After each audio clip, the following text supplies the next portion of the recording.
kwa safari. Pia karibuni sana.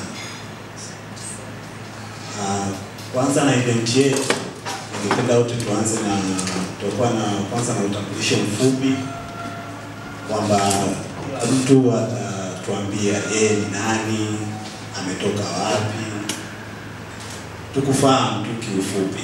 Kwa majina naitwa Atanas Modest Atanas, ni mshiriki kutoka Dar es Salaam. Bali naitwa Sebastian Moshi, ni mwanafunzi mwaka wa 3 diploma Mbeya University of Science and Technology. Majina yangu naitwa Grace Majiku, professional in chemistry, but also nasoma journalism pia, University of Iringa, all the way from Bengal. Naitwa Mark Makeri, mshiriki wa Dar es Salaam. Habari za asubuhi. Kwa majina naitwa Amini Hai kutokea Kibaha. Majina naitwa Laila Yasin, natokea Dar es Salaam, ni mwanafunzi wa Art University. Kwa majina naitwa Joseph Hussein, ni mwanafunzi wa Chuo Kikuu cha Tumaini Dar es Salaam, pia ni mshiriki kutoka Dar es Salaam. Musa natokea Zanzibar, Worldwide Entertainment. Habari za asubuhi. Naitwa Wilbert Amedios, ni mwanafunzi wa Chuo cha International Institute of Technology. Nasomea hapa medical engineering, ni mshiriki wa wazo lako, fursa yako na Dar es Salaam. Mimi kwa majina naitwa Oliver Kavishe, natokea Bagamoyo, Pwani. Majina naitwa Elise Grace, natokea Arusha. Majina naitwa Eric George, mshiriki kutokea Kibaha. Kwa majina naitwa Khadija Musa Yohana, nasoma Chuo Kikuu cha Dodoma. Kwa majina naitwa Ibrahim Sadiki, natokea Dodoma, Dodoma. Naitwa Praygod Christian, ni mwanafunzi wa Chuo Kikuu cha Dodoma na pia natokea hapa Dodoma. Changamke jamani, kwa sababu wageni tumefika, wageni nimefika. Kwa hiyo sisi tuko Dodoma hapa. Kwa hiyo tukae tufeel tuko nyumbani. So karibuni sana. Mimi naitwa Alex John, ni mmoja kati ya waratibu, ni mmoja wa waratibu wa hii program ambayo tunakutana hapa. So karibuni sana Dodoma. Wazo lako, fursa yako, hiyo ndo kauli mbiu. Nimeitunga hapa, maana nimesikia mmoja ametamka na mimi nikaeba hivyo. Kwa hiyo salamu yetu ni wazo lako. Asanteni. Asanteni sana. Baada ya utambulisho huo mfupi, tungependa kuanza sasa event ya siku hii ya leo. Baada ya kufahamiana wote kwa undani, na sasa tunaweza tukaendelea. Mimi kwa majina naitwa Wilfred Yaviti Mtema, lakini wengi mnanifahamu kama Conscious. Ndio jina langu linalofahamika sana. Kwa hiyo karibuni sana. Niko hapa mbele yenu leo kuwaelezea tu kwa ufupi, kwa sababu naona wengi sana mlikuwa mnaniuliza timiza ndoto jiajiri ni nini, wazo lako fursa yako ni nini. Yaani kulikuwa mkanganyiko kidogo, tofauti haieleweki ni nini. Sasa nadhani hapa daktari kidogo atakuwa amesha anza kuwapa mwanga wa nini tunaongelea tunaposema timiza ndoto jiajiri na wako fursa yako. Sasa kwa upana, timiza ndoto jiajiri ni program maalum ambayo programu hii yenyewe iko dedicated kwa ajili ya kusaidia, kufundisha na kuwezesha vijana wenye mawazo ambayo yanaweza kuleta mabadiliko kwenye jamii. Na lengo letu sisi ni kujenga masuluhisho kwa matatizo mbalimbali ambayo yapo katika jamii. Sasa masuluhisho haya, solutions zake tunazipata wapi? Moja kwa moja tunategemea kwamba vijana ndio watu ambao akili zao bado ni changa, wana nguvu, wana uwezo, wana ndoto za kutimiza kwa ujumla. Kwa hiyo shindano letu linalenga sana mawazo yaliyopo kwa vijana. Na sasa nadhani wengi mtaniuliza kwamba kuna vitu vingi kama hivi. Yaani kuna watu wengi ambao wanakuwa na program kama hizi za kusaidia mawazo ya vijana na nini, kutoa elimu, kuongoza na nini, lakini nini cha kipekee sasa tofauti na wengine program nyingi kwamba zimekuwa sana katika kutoa elimu, kuwafundisha vijana wawe na mawazo na kuambia tu kwamba wazo unalo, wewe na mawazo, sijifanyeni hivi, jiajiri na nini, lakini tunaelewa kwamba kwa wale ambao hapa baadhi yenu nadhani tayari naweza kusema kama mna mawazo lakini pia mmeanza kuyafanyia kazi kwa upande fulani, yani kwamba labda una business au una product unaiuza au na nini. Kwa hiyo kama mtu umeshaanza kufanya, automatically utakuwa umeshaanza kugundua kwamba sio rahisi kama inavyosema. Yani sio kama wanavyosema kwamba jiajiri kwamba ni rahisi tu, kwamba ukisikia jiajiri unatoka nje hapo unaweza unachukua sijui nini chochote unachotaka kukiuza, nguo nini, au umegundua sijui mimi nataka nitengeneze kitu gani, unakitengeneza unakiweka hapo nje, kila mtu anakichukua na nini. Process yake, ule mfululizo wa matukio sio mrahisi kama hivi. Kwa hiyo sisi tumetengeneza program ambayo sio tu inamwambia kijana afanye kitu fulani, lakini pia lengo letu sisi ni kuencourage ile execution ya kile kitu. Sasa lakini kabla sijafika huko, ningependa tu kuanzia sehemu moja. Unajua tulipotoa tangazo la kutuma haya mawazo kwa wale ambao waliona, hata nilipotuma tu tangazo, kuna watu kwa mfano kwenye comments kwenye social media na nini waliongea wakasema kwamba tatuma wazo lako bwana, unatuibia wazo letu siri na nini na nini, lakini nilikuwa nacheka sana. Nilikuwa nashirikiana na kakaangu hapa, tukawa tunacheka sana. Unajua watu wanadhani kwamba yani wanadhani wazo lao la kipekee sana. Sasa tufikirie kwa akili ya kawaida. Tanzania kuna watu wangapi? Almost practically wanaweza kaa wangapi kwa ambaye amefuatilia sasa hivi? Wangapi? Zaidi ya milioni 60, si ndio? Na ukifikiria katika milioni 60, tuseme vijana labda ni nusu yao, si ndio? Nusu au robo tatu labda. Robo tatu ya milioni 60 ni almost 20 million, si ndio? Sasa 20 million kuna sekta kama 7 8 Tanzania, ni kilimo, viwanda, nini, stages. Na almost tunategemea kwamba mtu akiwa na wazo labda la teknolojia la kilimo la nini, litabezi hapo, si ndio? Katika moja hapo hizo sekta. Kwa hiyo ukifikiria ni kwamba katika sekta 7 kwa mtu mmoja, katika sekta moja kuna vijana labda milioni 200, si milioni milioni 2, si ndio? Milioni 2.8. Sasa tuseme hata nusu yao tu ndo wana mawazo kwa kila sekta hii moja. Yani kilimo kuna wazo nusu yao labda tu ndo wana mawazo. Sababu si vijana wote lazima tunakuwa na kitu tunakifikiria kichwani. Kwa hiyo tuseme hata hao nusu tu wana mawazo milioni 1. Unadhani ni sekta ya kilimo mawazo mangapi yatafanana? Kwa hiyo unakuja kujua kwamba wazo lako sio la kipekee. Obviously kuna mtu tayari amelifikiria. Yani kwa mfano mimi nasoma hilo pale, nimemaliza mwaka huu. Nimesoma hilo pale. Sasa kwa mfano tukikaa pale hilo, kuna changamoto ziko pale, si ndio? Kila mtu kifikia, kuna jamaa mmoja ananifaa, mimi nimesoma computer science. Kwa hiyo unakuta mtu anakufuata anakuambia, "Kaka, mimi nawaza tengeneza application ya kuuza maji. Ndio maji mengi ni ya chumvi." Kwa hiyo anakuambia tengeneza application ya kuuza maji sasa. Sasa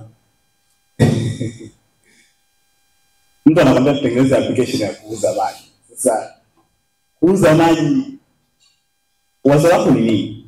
Yaani wazo lako ni nini? Kwa sababu tayari kila mtu amefanya, nani ajui kama maji ndio ni ya chumvi. Anafikiria tayari kwamba tunahitaji maji.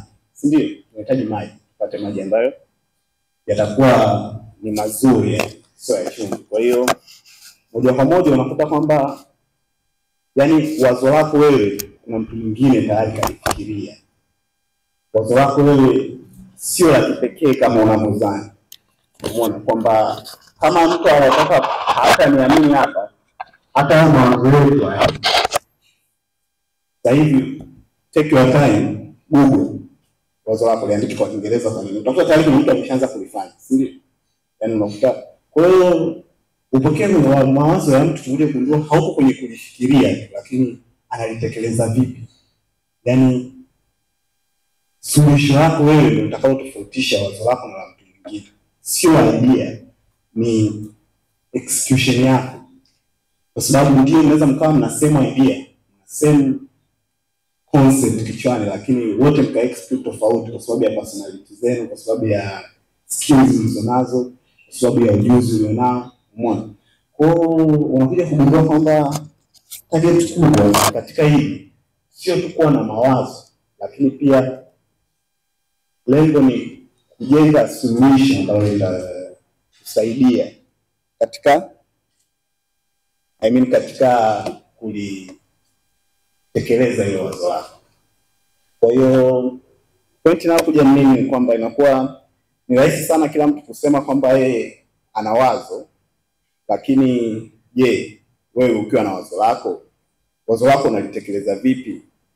Wazo lako wewe, idea yako inatofautianaje na mtu mwingine? Kwa hiyo hiyo ndio purpose ya Timiza Ndoto Jiajiri. Umeona? Kwa hiyo kama nilivyosema ni kwamba ni rahisi sana kuwa na mawazo, lakini ni ngumu kubadilisha wazo lako wewe kwenda kwenye bidhaa au kitu chochote kile ambacho kina mafanikio. Hapo katikati kunakuwa na hatua nyingi sana kufanya vile vitu ambavyo vinatakiwa. Lazima kuwe na uvumilivu, kuna kutokata tamaa. Utaongea na watu wa kusaidia, labda wawekezaji watakuwa wanakukatalia, mwingine aje. Kwa lazima ujue vitu vingi kama nilivyosema, ili sasa kijana aweze kutimiza haya mawazo yake. Kwamba unahitaji combination ya vitu vingi. Yaani unahitaji unapotaka kuwa na wazo wako unataka kulitekeleza, unataka kuwa entrepreneur au nani, mtu yoyote, inabidi uwe na combination ya vitu vingi, yaani na skills nyingi zilizopo. Unabidi skills zako kama mjasiriamali, kuna technical skills, kuna personal development skills, personal development skills na uelewa jinsi gani una handle stress, jinsi gani unaongea na watu, jinsi gani una understand feelings za watu, jinsi gani unajua needs walizonazo katika jamii. Kwa hiyo sasa nitatoa summary kidogo ya yote ambao nasema kwamba vitu ambavyo sisi tunalenga, na nadhani hata training baadaye daktari hapa atatuwezesha katika eneo hilo kwamba lengo letu kubwa sisi training yetu ina base kwenye, kwanza ni naweza kusema kwamba ni kama elimu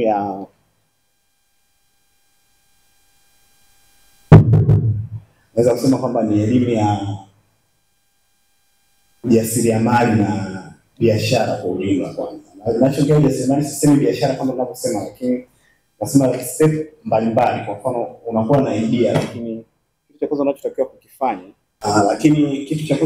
kukifanya kuna kitu tunasema lazima idea yako ivalidate na kuidevelop. Sasa kwenye idea development ni kwa idea validation ni kwamba ndio una wazo, lakini wazo lako ni viable kwenye hiyo market, linawezekana. Sababu unaweza kuwa una wazo lakini aidha uko nyuma au uko mbele ya wakati wako. Tunaona tumegundua kwamba kuna wanasayansi wengi waliishi. Nadhani kuna baadhi mtakuwa mnawafahamu kama labda Leonardo da Vinci au nani, walikuwa na mawazo lakini wakati waliokuwepo na mawazo walikuwa nayo haikuwezekana kuyatekeleza. Lakini leo hii sasa tukikumbuka walichokuwa wanakifanya, okay, at least tunaanza kuelewa walikuwa na maisha. Lakini miaka hiyo hamna mtu alikuwa anamuelewa. Kila mtu alikuwa anaona jamani tajiri.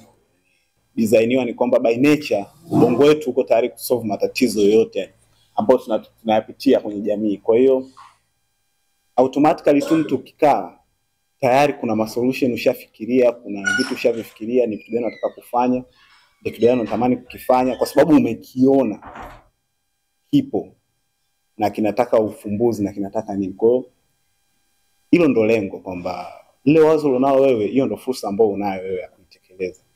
Sasa unaifanyaje, unapitia hatua gani kufikia, hiyo ndo lengo lenyewe. Kwa idea wazo lako, fursa yako ndio ilitoka hapo. Na shindano letu pia tumeipa jina hilo hilo kwamba watu wa submit idea zao, kwa sababu kama nilivyosema idea yako wewe usiogope kushare idea yako na watu. Itakusaidia sana kwa sababu huwezi jua mtu mwenyewe aliyetimiza labda kitu kama hichi, alienda tukushare idea yake na mtu na nini akamwambia okay, hizo tukafanya kitu fulani na nini. Kwa hiyo share idea yako na watu. Hamna mtu anaweza kukuibia wazo lako. Atakuibia, yani ukimwandikia mtu paragraph 2 za wazo lako, aiza akapata kile kitu ambacho unakifikiria kichwani mwako. Yani kichwani mwako wewe ni picture ni kuna picha kubwa sana. Yani ni summary ndogo sana kitu unachokifikiria kichwani. Kwa hiyo hata nikindomana nikasema kwamba mimi tu mtu anakuja ananiambia kwamba amekuja anielezea kwamba bro tengeneza application ya kuuza maji. Amekaa dakika 10 anielezea sijamuelewa. Ndio nimeelewa kwamba target ni kuuza maji lakini sijui yani anataka iwaje. Kwa hiyo yani hamna mtu ataweza kukufanya. Kwa hiyo hata najua mmeshawahi kusikia kwamba watu wanasema sijui watu waliibia, hamna mtu ameibia wazo lake likiwa idea kichwani. Yani au ameandika kwenye sentence. Ukisikia watu wamefanya hivyo ni mtu alichukua na program yake kubwa huko imefanya na nili imefika sehemu fulani, labda watu wametumia njia fulani wakamnanili. Yani hao ndio watu wanaoibiwa vitu vyao.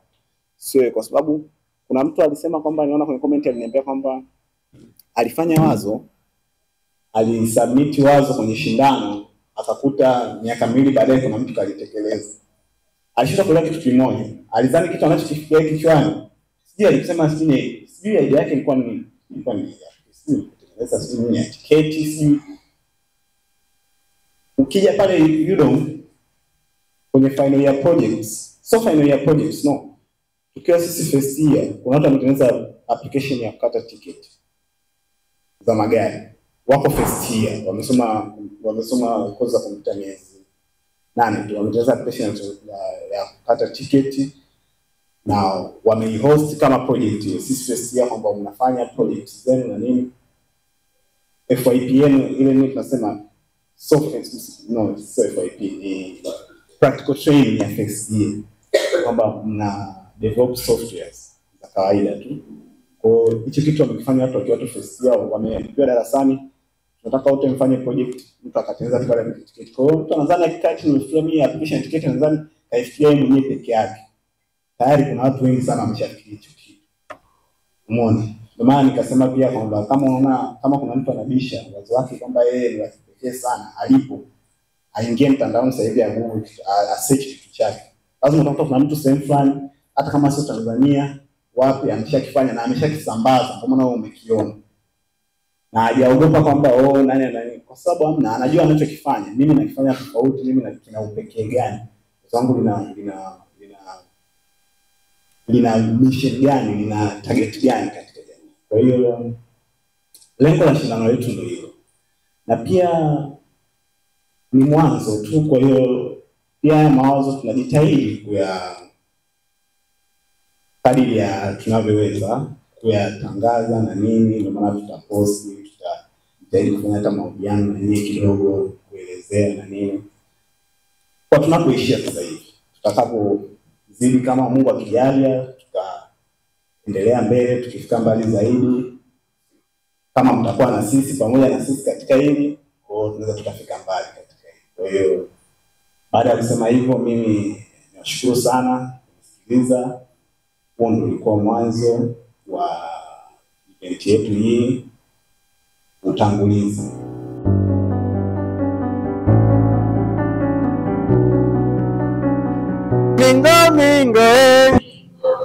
Mingo, kuna watu hawazunguki. Mingo.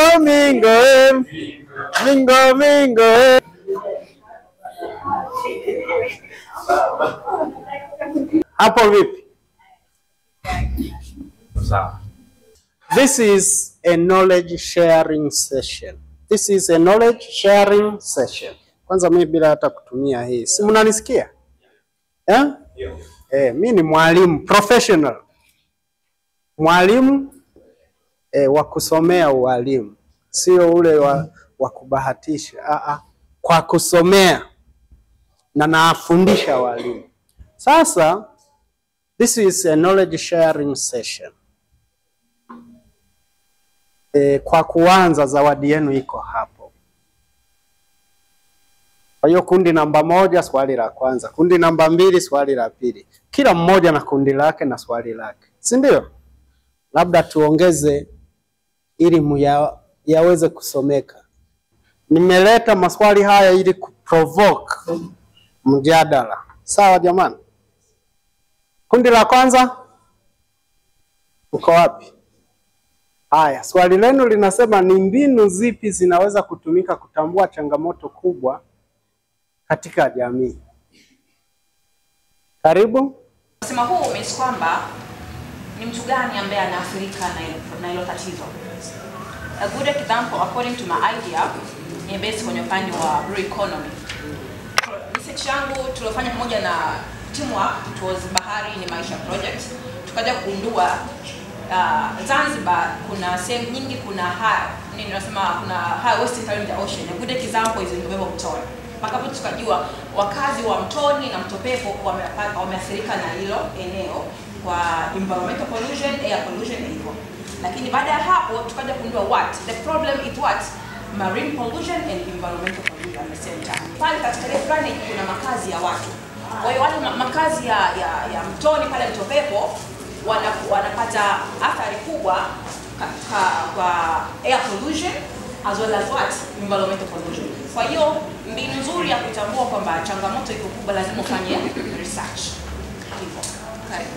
Hauwezi kuleta changamoto kwa ni changamoto bila kuwa na hivyo vitu vikubwa vitatu, kwa maana who ni nani ambaye ana face hiyo changamoto, then what nini ni changamoto gani ambayo ana face na ni kwa nini. Kwa hiyo hii changamoto itakuwa changamoto lazima ikidhio hivyo vigezo vyote vitatu ndio changamoto. Otherwise inaweza sio changamoto. Karibu. Okay, naongezea. Unaweza kuwa na swali kwamba baada ya kutambua changamoto, swali letu limesha kwamba ni mbinu zipi.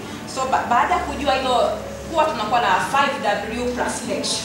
Lakini at the beginning lazima ujue 5W+H. Tunaposema hapa kama tumesema ni knowledge share. Yeah. So yeah. Nafikiri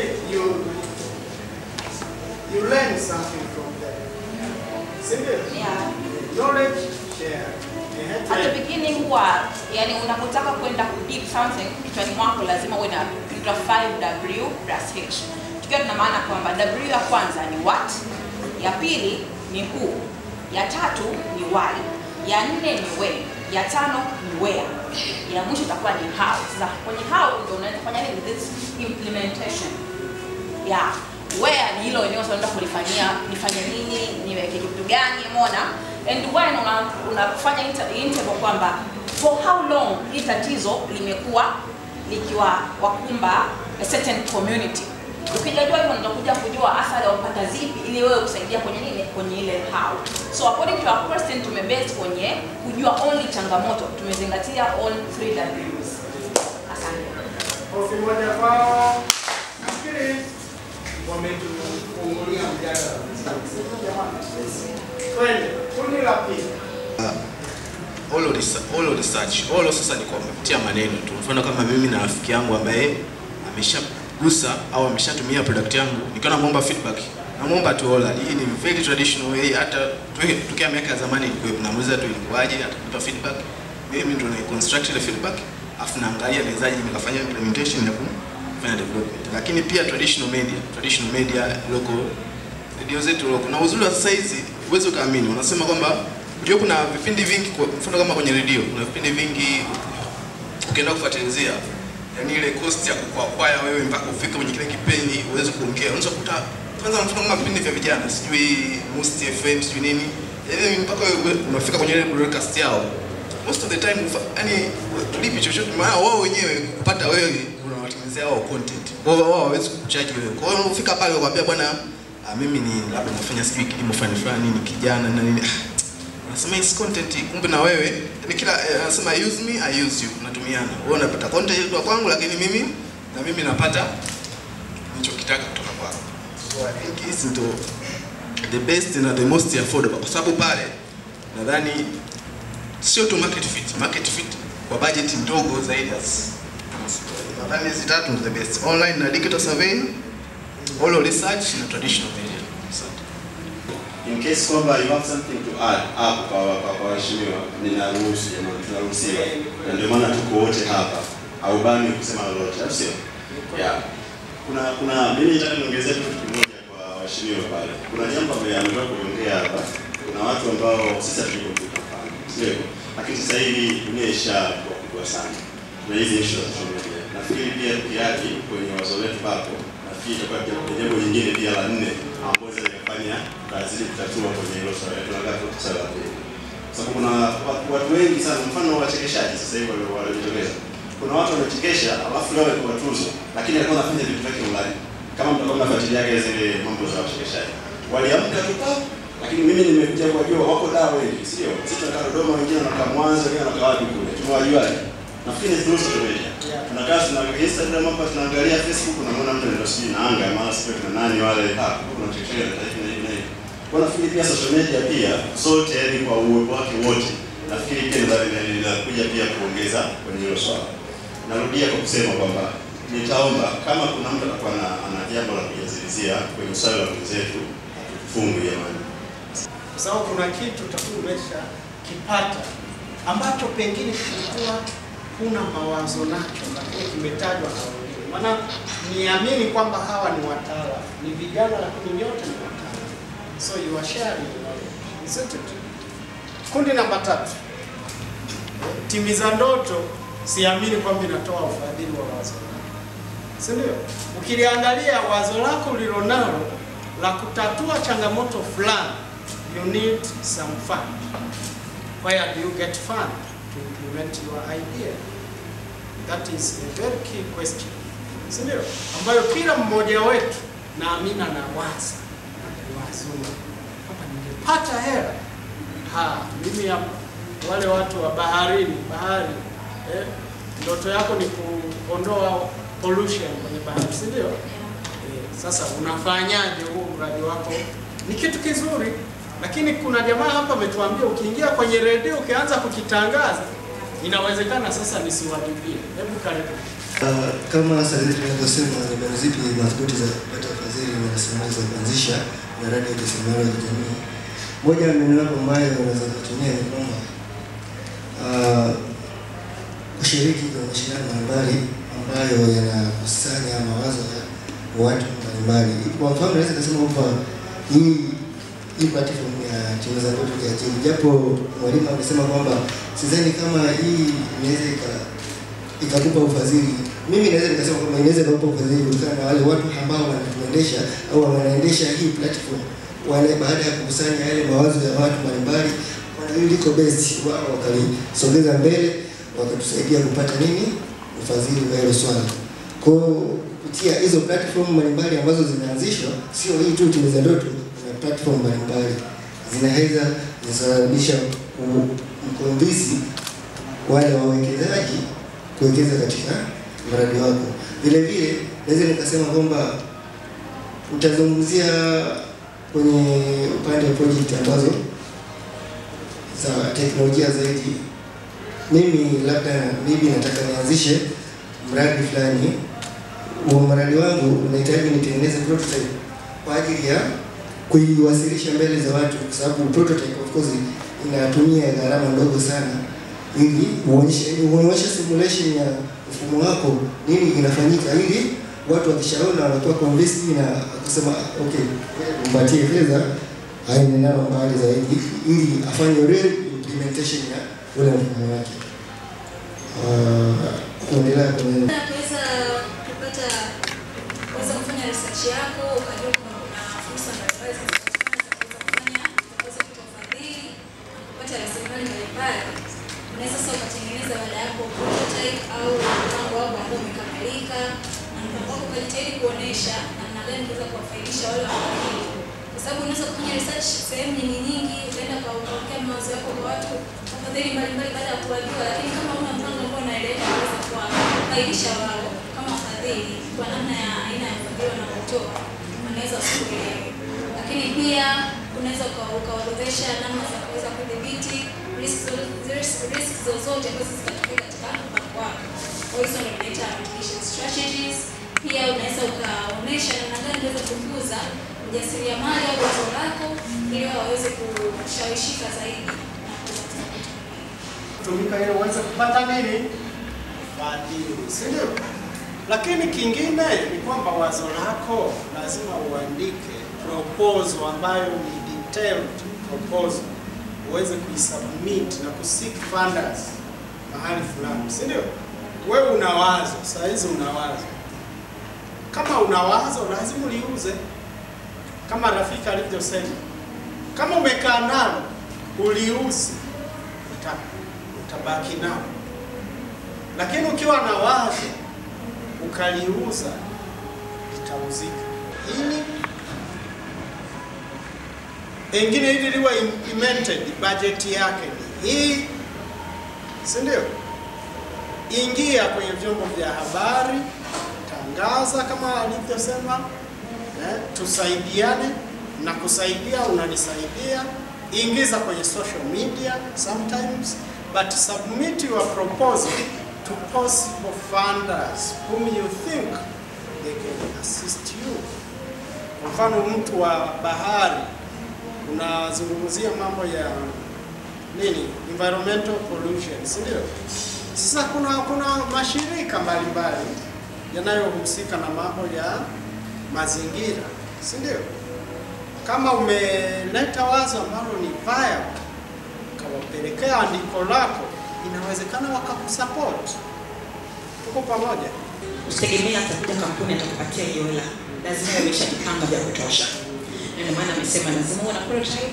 Hakuna mtu ambaye atawekeza $5,000 mbele anakupa. Na sometimes anaweza kukwambia, what if I give you maybe $60K utafanya nini? Unaona wazungu wanaweza tabia. Kwa hiyo hakikisha yani una wazo ndio, lakini iko very systematic. Starting from the beginning to the end. Una project proposal, una prototype, hakikisha umejaza business model canvas. Tunategemea kila wazo ndio umesolve problem, lakini hakikisha umeingiza hela. Na huo ndio maana ya kuwa na wazo. Unaweza kusolve problem and what after that problem. So unakuta makampuni mengi wana invest a lot of money, they believe kwamba we are going to solve the problem, lakini we didn't solve the problem, tunataka tupate hela. Hawezi akawekeza tu kwa ajili ya wewe mwaka mzima unasaidia watu tu, ninapata impact gani kupitia kusolve that problem.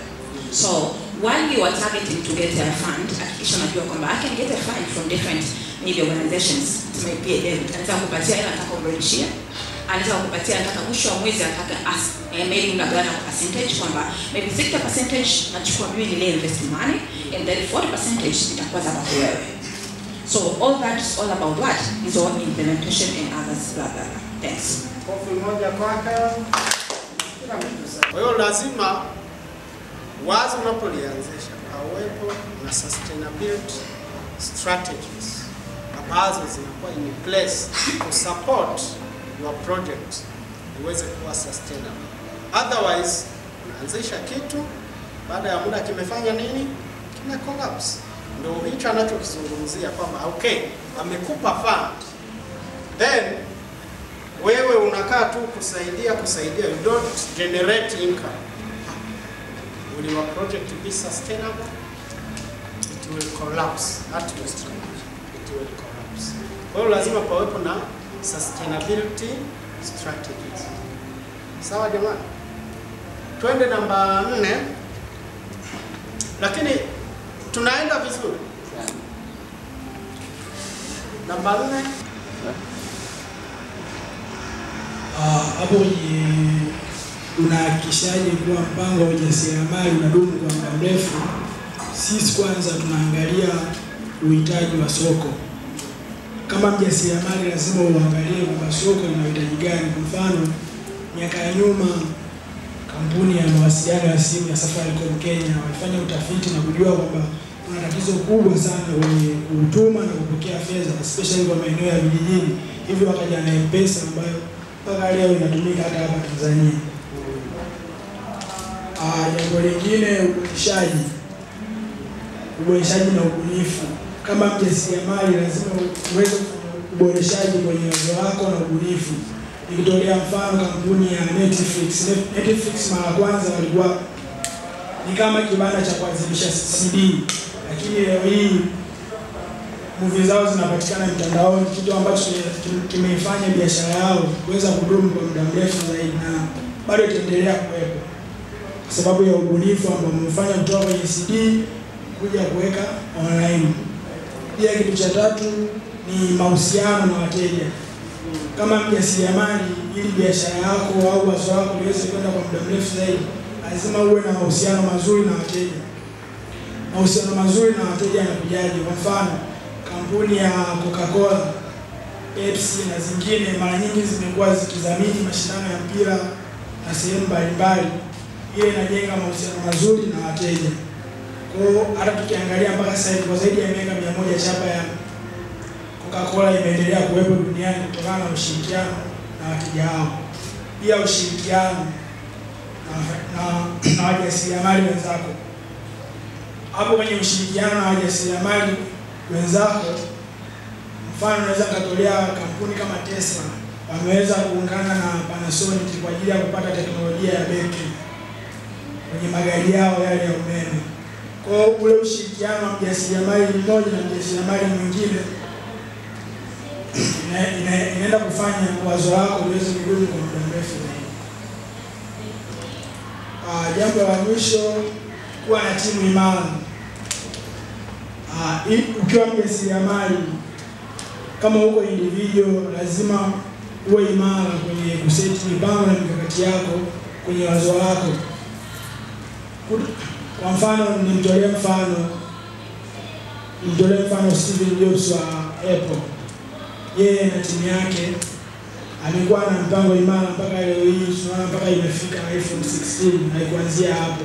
Timu imara nyuma yake ndio imefanya mpaka leo hii wamefika ambapo wako. Kwa kama mjasiriamali usipokuwa imara, wazo lako haitofika mbali. Lakini pia kitu kingine, usimamizi mzuri wa fedha. Wajasiriamali wengi wanafeli kutokana na kutokuwa na usimamizi mzuri wa fedha. Unakuta amepata pesa kwenye biashara, anachukua faida pamoja na mtaji anaenda kufanyia labda kujenga nyumba, kufanya sherehe na vitu vingine. Hapa namtolea mfano Aliko Dangote na kampuni yake. Aliko Dangote amekuwa na usimamizi mzuri wa fedha. Ukiangalia alianzia Nigeria, ila leo hii ana viwanda vya saruji na mbolea karibia bara zima la Afrika. Hii inaonyesha ukakamavu kwenye zile location za fedha zake ambazo anazipata kwenye ujasiriamali wake. Asante. Hiki sana sana kitatugusa sisi wenyewe ambao tuko hapa ndani na wale founders mbalimbali ambao wana umri mdogo, lakini pia ndo wanajitafuta au ndo wanaanza kabisa at the grassroots. So kitu cha msingi pia ni lazima wawe hard workers. Lazima ujengee ukakamavu na uchapakazi. So wakati wa kuanzisha kitu chochote, iwe ni wazo au ni lengo ambalo unataka ulitimize, lazima upambane sana pale mwanzoni. So kwenye hard working hapa tunakubali kwamba utakutana na changamoto mbalimbali, lakini lazima uwe tayari kuzidhibiti. Kwa hiyo ndio mfano mimi mwenyewe binafsi nimeanzisha baadhi ya vitu vingi sana nyuma, lakini nilishindwa kuendeleza sana sana kwa kukosa elimu.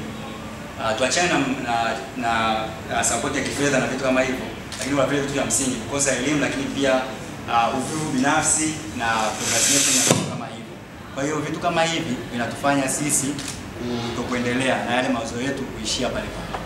Kwa hiyo lazima tuwe wakakamavu, tuwe hard workers pale mwanzo ili kuweza kudhibiti changamoto za aina hii. Asante. Asante. Nilikuwa najaribu pia kusema kitu kimoja. Tunapokuwa tunafanya vitu, sasa sisi tunataka tunatuhusu. Kwamba tunafanya vitu tusifanye wenyewe. Watu wamekuwa wakikaa na mawazo yao, unakuta mtu anafanya biashara lakini one man show. Leo akiumwa akilala, hamna huduma. Yaani ikitokea changamoto yoyote, hii biashara imekufa. Sisi ni binadamu, leo uko kesho haupo. Akifariki kesho hamna. Lakini kama nilitolea mfano wa kampuni kubwa kama Coca-Cola, Pepsi, hata leo amefariki nani, ile kampuni bado ina sustainability. Hata leo kwa sababu gani? Hakuna mtu aliye own business kama ya kwake. Imekuwa ni jambo la watu. Kwa hiyo idea tunazo sisi, lakini tutengeneze kama platform ya watu wengine kuweza kutumia. Leo hatupo, ile solution bado itaendelea kuwa kwenye jamii yetu na itaendelea kufanya kazi bila hata sisi kuwepo. Tengeneza mazingira hayo, basi itakuwa tumefanya kitu cha maana sana kuliko kulishikilia mwenyewe na siku tu umeuma malaria hakuna huduma tena. Hiyo kitu wewe ukiangalia kidogo inanikatisha tamaa na kusema kwamba wae, lakini kuna watu wenye tabia hiyo. Tusiwe hivyo. Asante. Makofi mawili kwake. Ni wewe una biashara au una project kama hiyo, hata mkeo hajui unafanya fanyaje. Una watoto hawajui unafanya fanyaje. You have to engage people. Ndio maana katika watu waliofanikiwa utakuta kama ni kampuni, kuna watu kadhaa wana shares au wakati mwingine wanauza kama CRDB inavyouza shares kwa wadau wengine. Ina maana haiwezi kucollapse kwa sababu watu wanaendelea kuishikilia, si ndio? Kwa hiyo nafikiri umetukumbusha kitu muhimu sana. Mkubwa alisema kwamba ni management of finance, lakini amezungumzia kwenye unit moja. Mimi nafikiri kwa business yoyote ile, yani business kama business yoyote, management nzima lazima ianze. Yani lazima kuwa na usimamizi mzuri. Usimamizi mzuri wa biashara nzima. Kwa sababu kama utapata manager mzuri wa finance peke yake, lakini ule HR mzima anayehusika na kampuni kama kampuni nzima, yeye akawa na changamoto, imesha bado biashara yetu sasa itakufa. Kwa hiyo ni lazima tena management nzuri ya the whole business kwanza. Kwa sababu hata top akiwa vizuri, sisi wa chini pia lazima tuwe vizuri. Changamoto ya kwanza ambayo tumeiona hapa ni rasilimali fedha na watu. Rasilimali fedha ni kwamba kama hautakuwa na fund au kitu cha kusupport kutoa idea yako kwenda kwenye sehemu nyingine, inakuwa ni changamoto. Lakini pia watu sahihi ambao wanaibeba hiyo dhana ya idea yako. Kama mko watu 5 au labda 6 wote unabidi muwe na vision sawa. Yani sio mmoja anafanya kitu fulani mwingine anataka kufanya kitu fulani. Hiyo idea itakufa tu mapema. Yani utekelezaji wake utakuwa ni mgumu sana. Lakini pia kukatishwa tamaa. Tunarudi hapo kwenye wafanyakazi au ni kwa founder ambao mko hapo.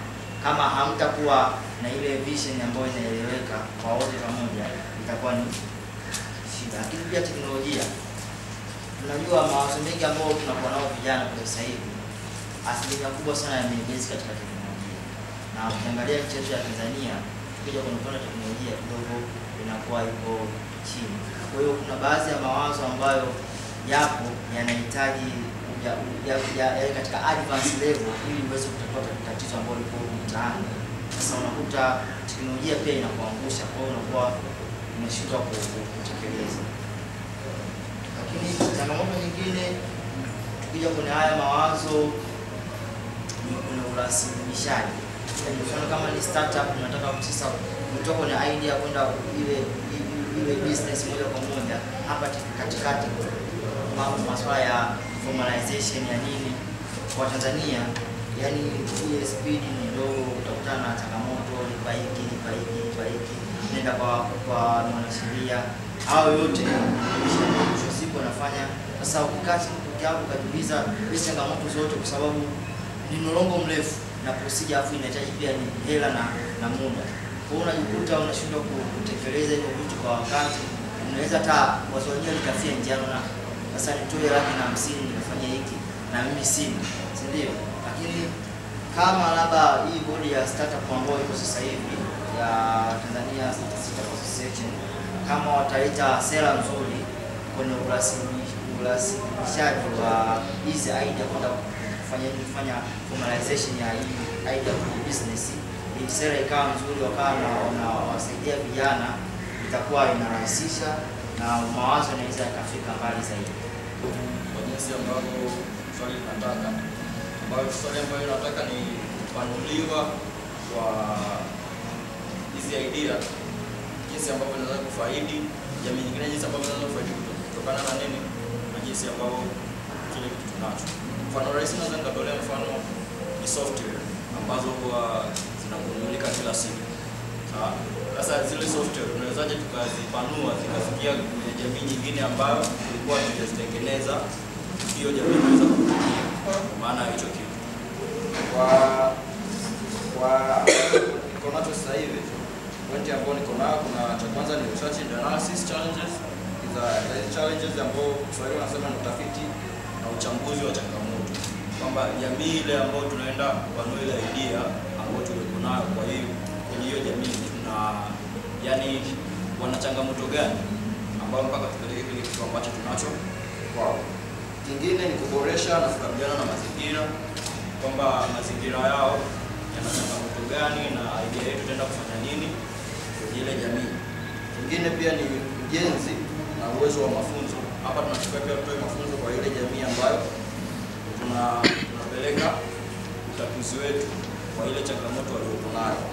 Alafu pia tunajenga mtandao wa ushirikiano hapa ambapo tutahusisha partnership pamoja na makampuni mbalimbali, hizi sekta binafsi pamoja na serikali, na pia kuna ufuatiliaji, kuna funding na investment ambayo ni ufadhili na uwekezaji. Ina maana kwamba pia tunatakiwa tuwepo pia na vikundi vya uwekezaji au wale tunawaita ni funders ambao wanaweza kufanyaje wakatusaidia kuweza kufikia ile jamii. Maana kwamba idea zetu bila kuwa na capital haiwezi kufikia jamii fulani. Alafu pia kingine kuna ufuatiliaji na tathmini ambayo hiki ni kinaitwa monitoring and evaluation. Kwa Kiingereza ndio inaweka zaidi. Ufuatiliaji wa kile kitu ambacho tunacho ukipeleka kwenye hiyo jamii. Kingine ni kuhamasisha na kueneza hiki kitu ambacho tunacho, kwamba tunatakiwa tujenge uhamasisho kwenye jamii kwa mifano, na pia tunatakiwa tutoe zile taarifa ambazo tunazo baada ya kufanya kile kitu. Tunapofikisha kwenye jamii nyingine, tunawaeleza nini ile jamii kwamba kitu chochote kilifanya kitu fulani, kwamba kitaweza kuwasaidia au kufanya kitu fulani. Alafu pia tunakuhakikisha uendelevu ambapo tunatakiwa tuwe na mifumo ya kudumu, na pia kujenga utegemezi wa kujitegemea. Pia tunatakiwa pia kuwa na mifumo ya kifedha endelevu pamoja na ushuhuda na matokeo endelevu. Ni vijana ambao na ndoto tena nzuri tu, sio? Nitashangaa endapo utaondoka hapa huna namba hata ya mtu mmoja. Unajua, ndio maana tunapokutana kwenye sessions za namna hii ndio muda wa kutengeneza network. Sawa jamani? Ndio maana hata wakati wa kukaa mimi niliona kwamba mmekaa kimajimbo majimbo, nikaamua kuwachanganya kwa kutumia mbinu ninayojua. Saa hizi bila shaka umekaa na mtu ambaye pengine hamfahamiani, si ndio? Sasa ndio muda wa kutengeneza network. Huyu anawaza wewe una strength hapa, mwenzi ana strength sehemu nyingine. Suppose you make, utakuja na idea moja nzuri sana. Usipende kufanya mwenyewe kufika mbali. Wakati mwingine mkiunganisha nguvu mtafika mbali, si ndio? Kwa kuwa huyu ni mtaalamu wa IT, wewe ni mtaalamu wa kitu kingine, unganisheni nguvu, si ndio? Well, networking is very important for your success. Nafikiri sitaongea jingine. Kundi namba 7 kwa kifupi sana, nusu dakika. Tuwasikie. Kwanza kabisa ni lazima ushirikiano huu, lazima uwe ushirikiano wa kimkakati.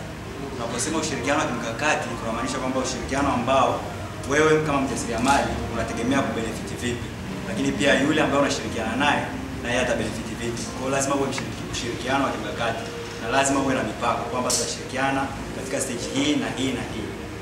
Ushirikiano huo unaweza ukawa baina ya mjasiriamali na serikali, baina ya mjasiriamali na mashirika mbalimbali ya watu binafsi, NGOs, kwa sababu NGOs zinasaidia katika kusambaza elimu na vitu kama hivyo. Kwa kama mjasiriamali unaweza kushirikiana nazo.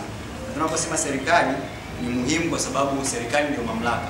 Kwa hiyo kuna mawazo au shughuli ambazo tunazifanya za kijasiriamali zinatuhitaji kuwa na mahusiano mazuri au na ushirikiano baina yetu na serikali. Nadhani wengine wenzangu watamalizia kwa haraka.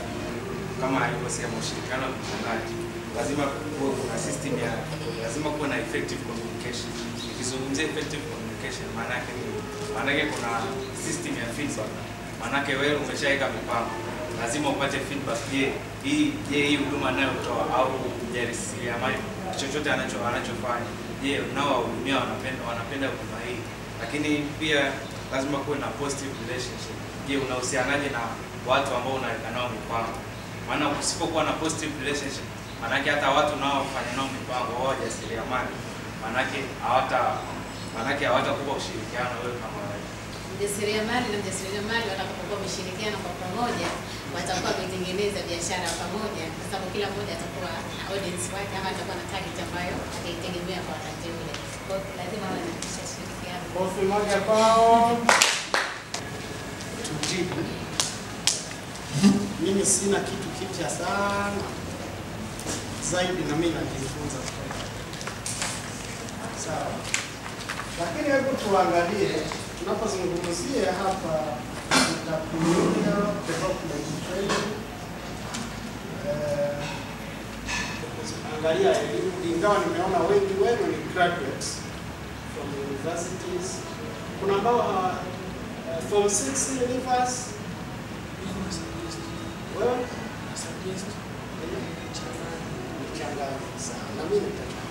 well, the purpose of this presentation is to explore the power of entrepreneurship in addressing community challenges.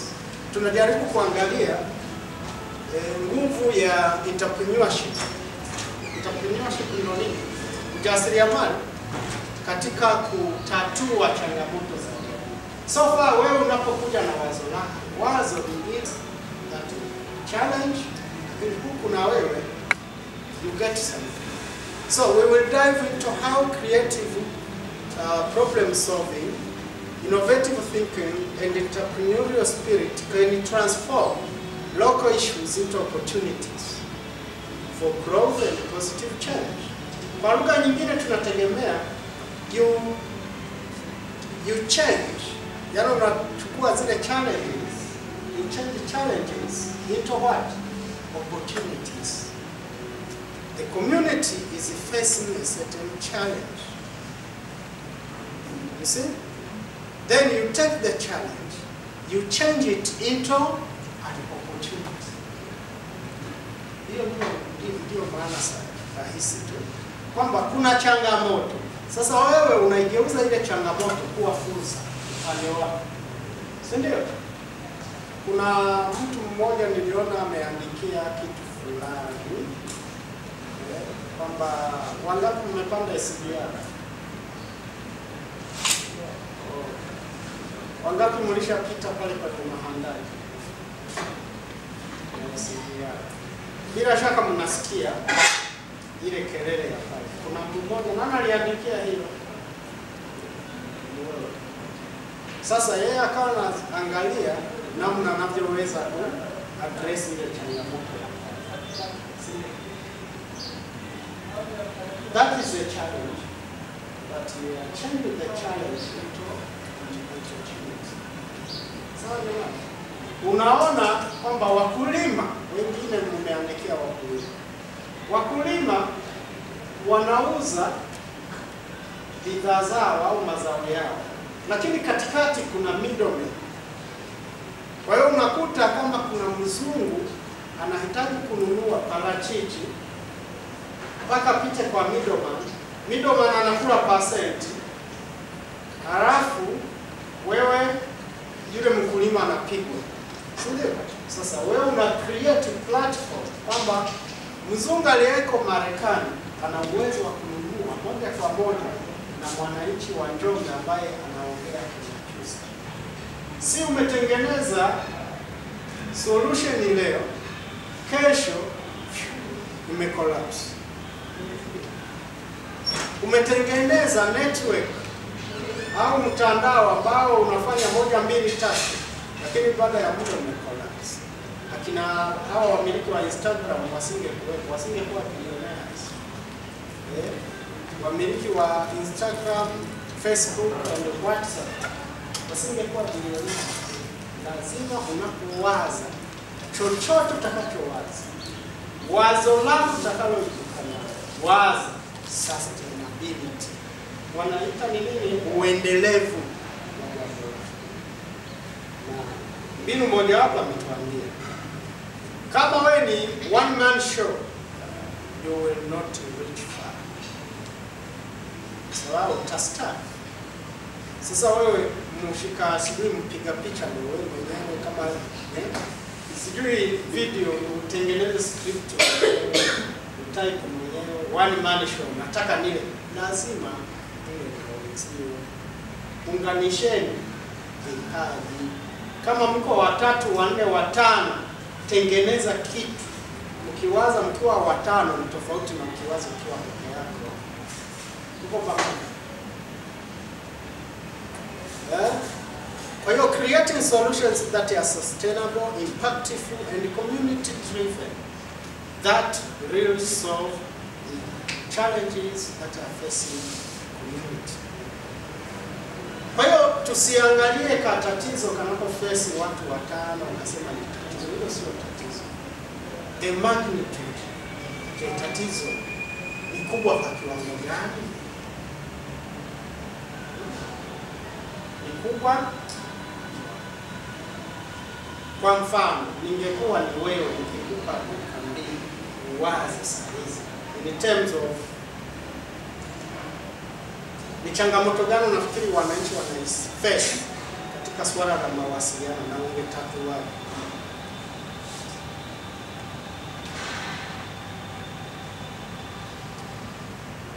Au ungeimprove vipi kuwasiliana?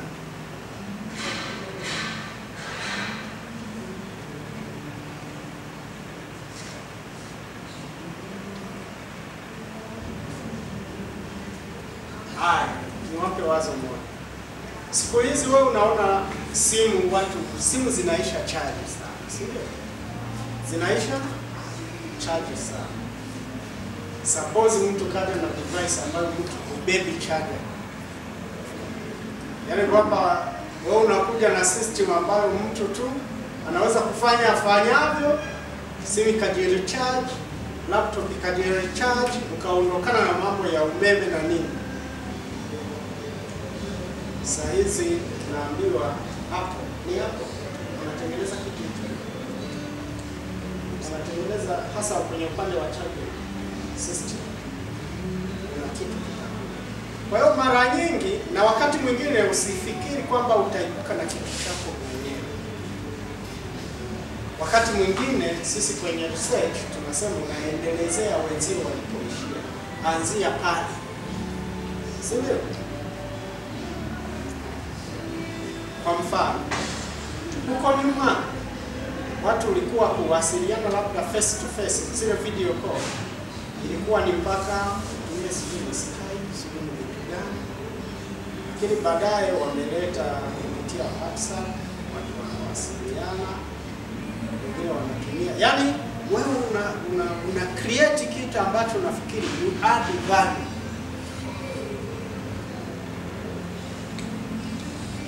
Zamani kwenye M-Pesa na Tigo Pesa ilikuwa ni kutuma pesa tu na kupokea. Lakini baadaye umeona wakajiongeza, kumbe unaweza ukafanya transactions kutoka benki kwa kutumia mitandao ya simu. Umeona hicho kitu? Wanavyoenda mbele. Wakaona kumbe unaweza kununua bando kwa kutumia nini? Lakini purpose kwanza ya simu ilikuwa ni kupiga na kupokea.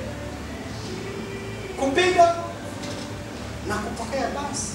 Ndio tulivyoanza. Unajua nini mnaweza msikia? Simu hizi zimeingia vizuri. Ilikuwa ni kupiga na kupokea. Na simu lilikuwa linaitwa Philips. Wakasema sasa kumbe simu yenyewe sio ile ya kubonyeza mabata. Kumbe tuweke touch. Unaona watu wanatoka. Kwa hiyo kutokea kupiga na kupokea wakaingia wajanja hao waka-extend. Kumbe kuna mitandao ya kijamii. Tuwe na simu ya hivi. Kisha kuwa na hii wajanja wakaja. Wakasema kumbe unaweza kupiga mtu na muona. Zamani mimi nasoma sekondari miaka ya mimi nimeanza kupiga simu mwaka gani? Mara ya kwanza mimi kupiga simu ilikuwa 2001. Mlikuwa mmeshazaliwa? Mlikuwa tayari? Ndio. Sio. Ni 2001 na nimaliza ndio napiga simu na yenyewe ile ya TTCL. TTCL walikuwa na simu, unaenda unanunua kadi ya 500 unachomeka. Ukiongea maneno mawili matatu umekata. Ni kadi tu unanunua ya 500 na unachomoka. Kiongea imekata. Baadaye kaingia simu inaitwa Philips, ina mkonga. Sawa. Lakini unaona baadaye namna teknolojia inaenda inabadilika. Kwa hiyo lazima uwaze something sustainable.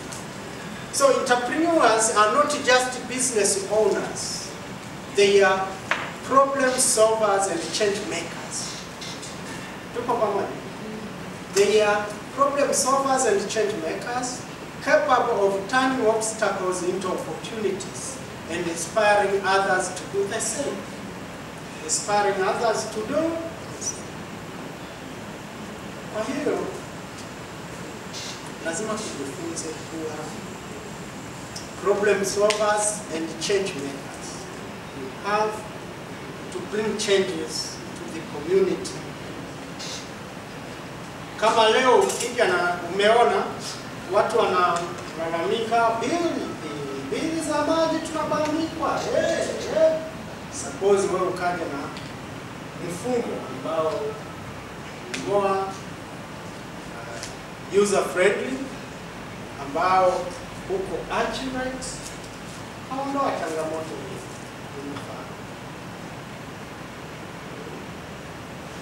Kwa hiyo nafikiri ni mambo ambayo tunao.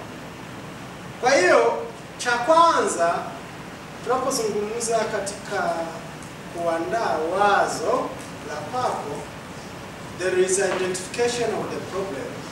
You have to observe the community challenges, but you have to engage with the stakeholders also. Engage with the stakeholders. Engagement of the stakeholders through research and that, but you have to prioritize urgent and impactful problems. Yapo matatizo mengi, si ndio? Yote huwezi kuyagusa. Ukigusa mengi, itakuwa kwa yote. You have to choose one among key challenges. But you have to define the problem. What problem does your idea solve?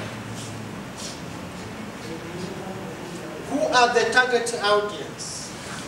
Who experience this problem the most? Ni watu gani? Kwa mfano kama ni wakulima, unaona juzi niliona watu wanatumia, unaona mwingine aliandikia tu kitu ingawa tayari nimeshakiona. Watu wanatumia drones kufanya nini? Kupiga dawa na hamba. Sio?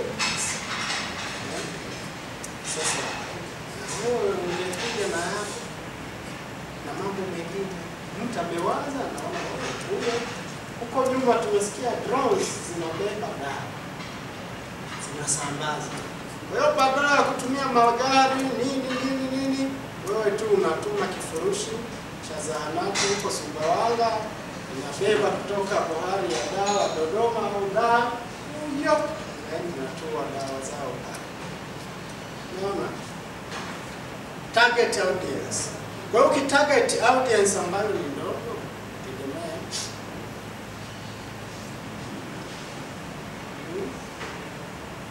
solution fit.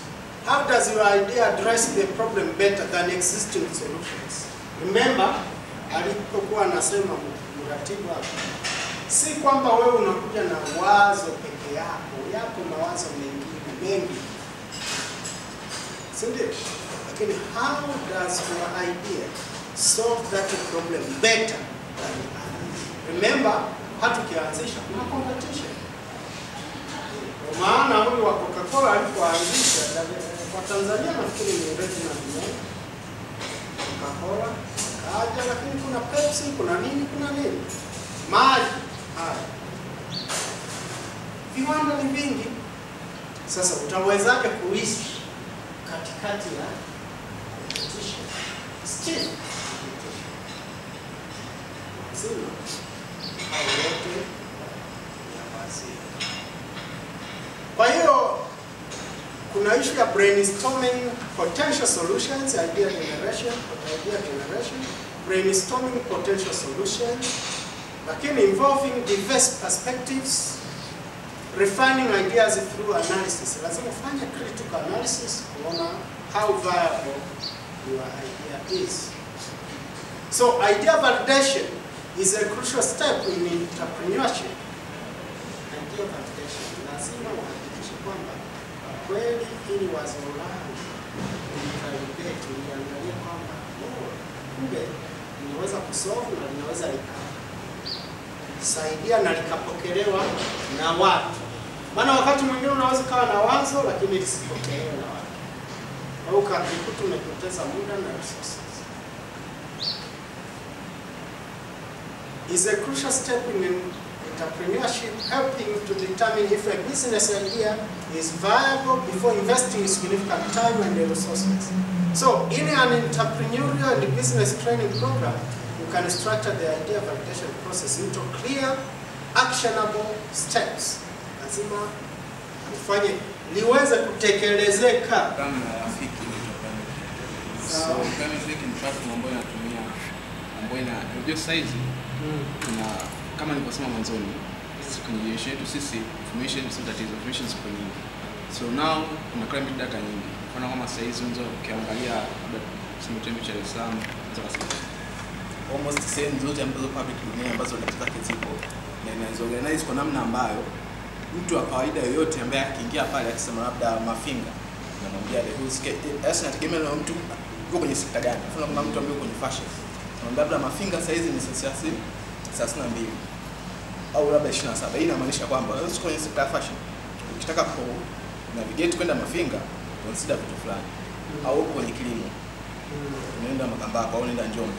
Size na maisha yani inakupa ile yani procedures za wewe kufanya ili ukifika pale ufiti vizuri hata kwenye biashara yako, lifestyle yako au kitu kama hicho. Inahitaji kiasi gani? So size tayari yuko kwenye MVP, yuko demo public baba, lakini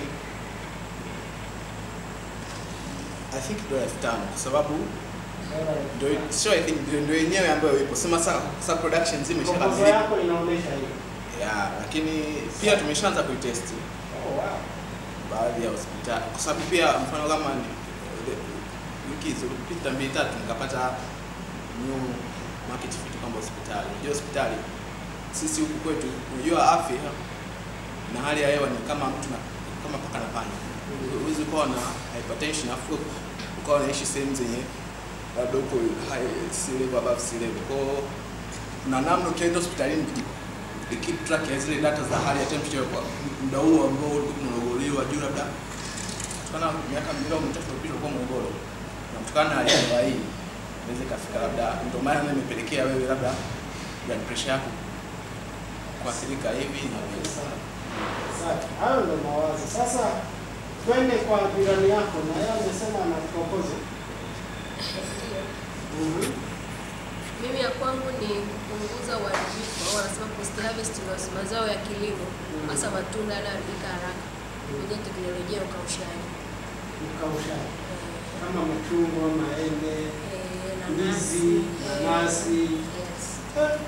Sababu ni kidogo kikubwa cha kulima hasa wa matunda ambayo yana life span ndogo. Kuharibika kwa matunda ni uharibifu ni mkubwa. Hata research zinasema nusu ya mazao yanayozalishwa shambani yanaharibika kabla ya kufika sokoni. Na ni kweli hata mwenyewe ukiangalia kwa macho kisa research unaona hicho kitu. Kwa hiyo tunapunguza hiyo food waste kwa kutumia teknolojia ya ukaushaji. Na nimeshaanza kufanya, of course pia na product kwa atakayetaka kununua chungwa lililokaushwa au nimekuja na nanasi zilizokaushwa. Ziko hapo. Hebu uleta. Hapo sio haya. Ndio nanasi. Nanasi.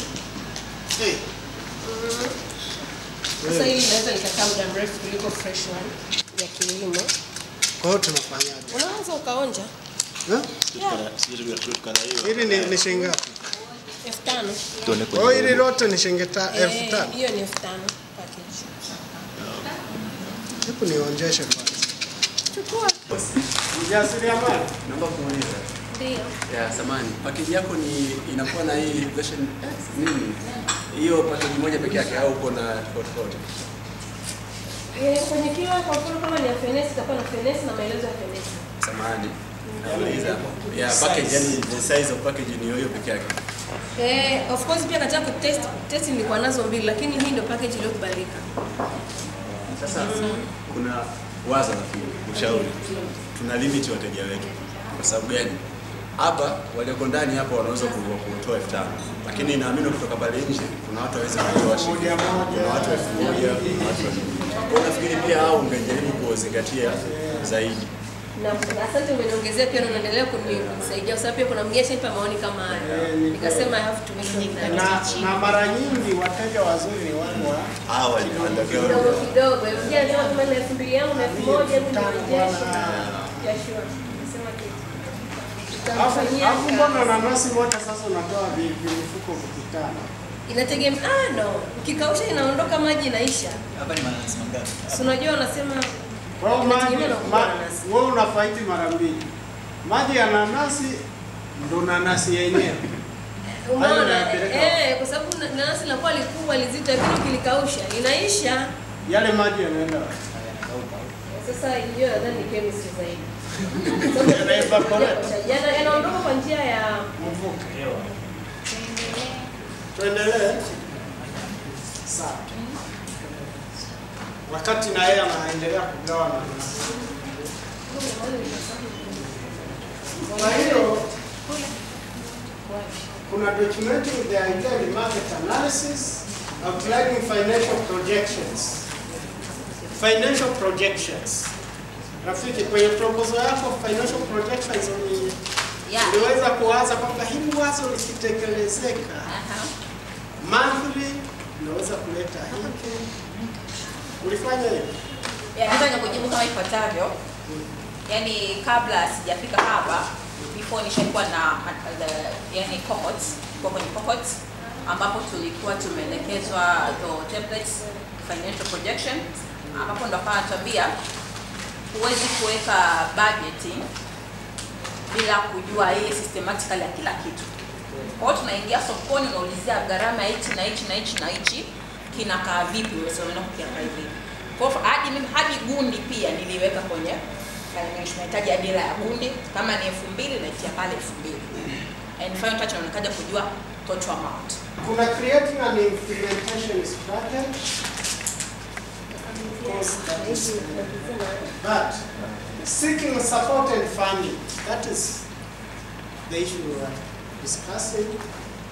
Identifying potential partners and mentors. Kuna watu lazima utafute partners, not alone.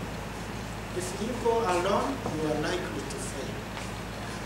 But if you find partners, you will go very far. And mentors, wewe bado mchanga. Kama rafiki hapo, inawezekana wewe sio mchanga, lakini lazima utafute mentors. Nikizungumzia mentors unaelewa? Wewe si unaanza, lakini kuna wakongwe kwenye area hii. Sawa? Lazima utafute watu wa kukusaidia, kukupa kitu tunaita mentorship. Sawa?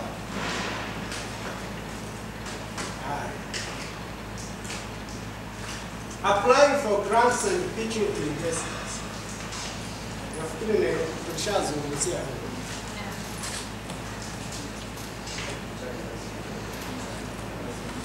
Exploring crowdfunding options. Crowdfunding options inaweza kuwa pia njia ya kukusaidia kupata mtaji kwa kutumia watu. Launch and implementation. Kwa mfano huyu ana hii. Did you launch it? Ulizindua? Umemwona damu? Amezindua sabuni. Sindio? Ule uzinduzi tu tayari ni tangazo na anatoka nayo. Sindio? Anatoka kwa sababu wale kama ni launch event tayari itakupa Kingine, rolling out the solution on a small scale.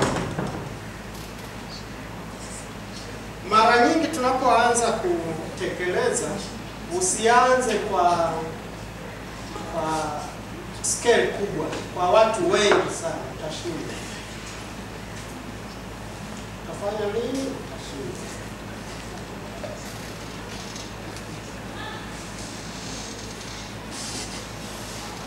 Sasa lazima uende,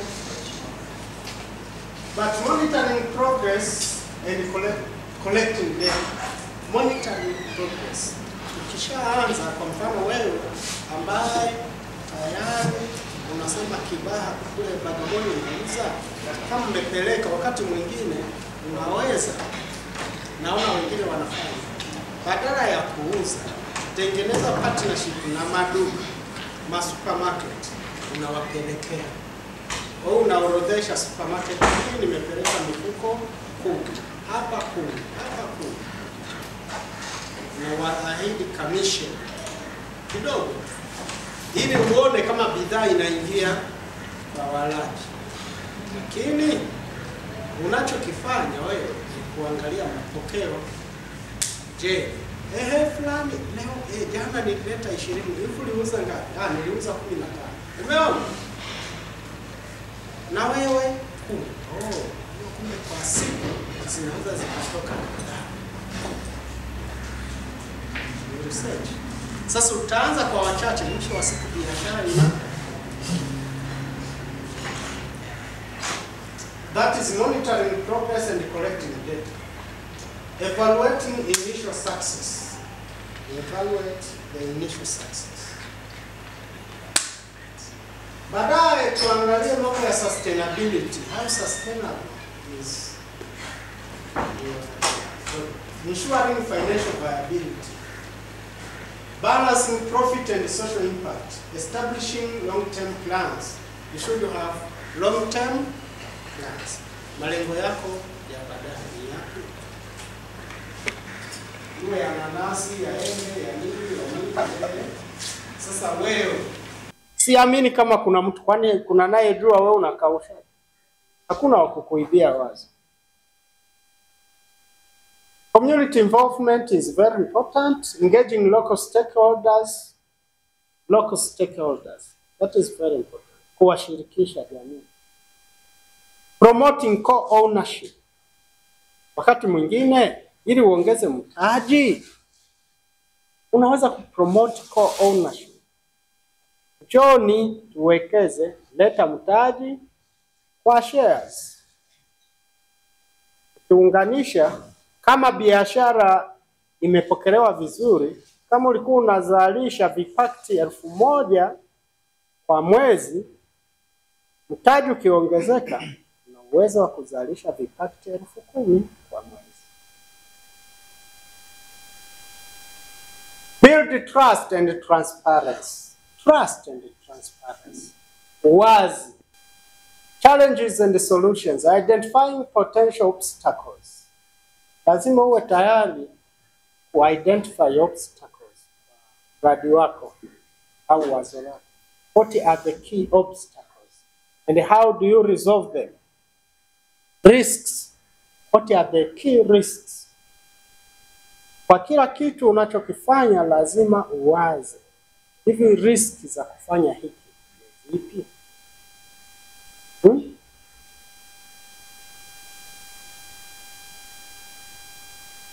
Developing contingency plans and learning from failures.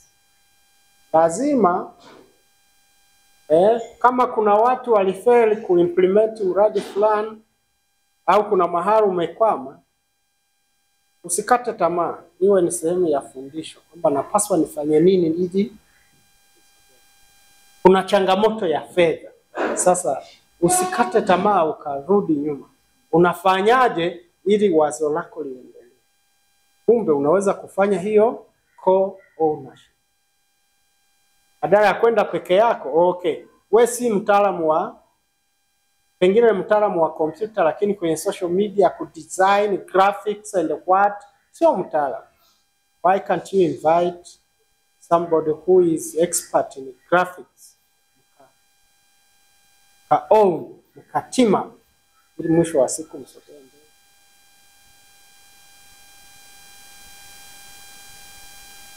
So the idea development, mimi nafikiri mengi tumesha yazungumzia, mambo ya research and identifying gaps, define the core value and so forth. Soko, mambo ya soko.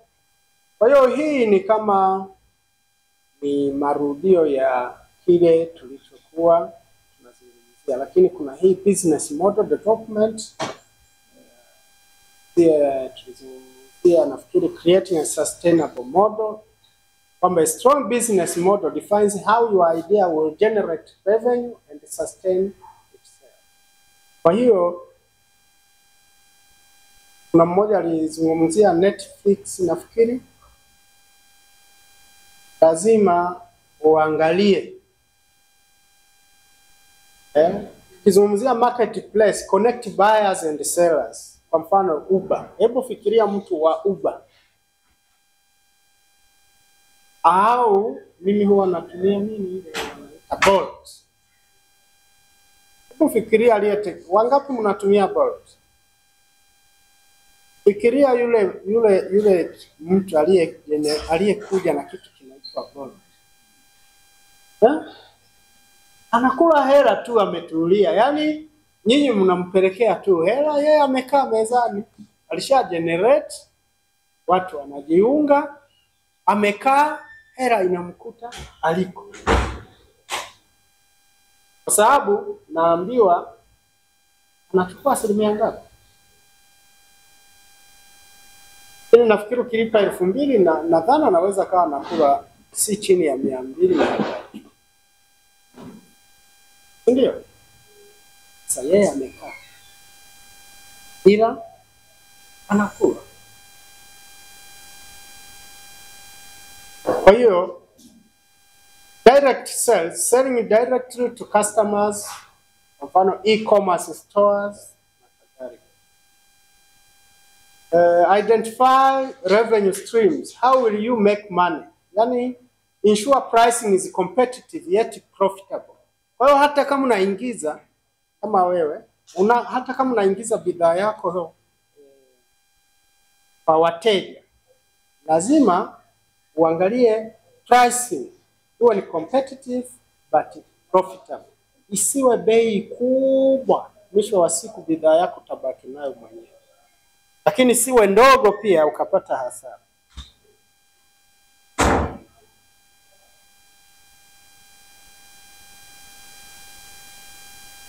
Kwa hiyo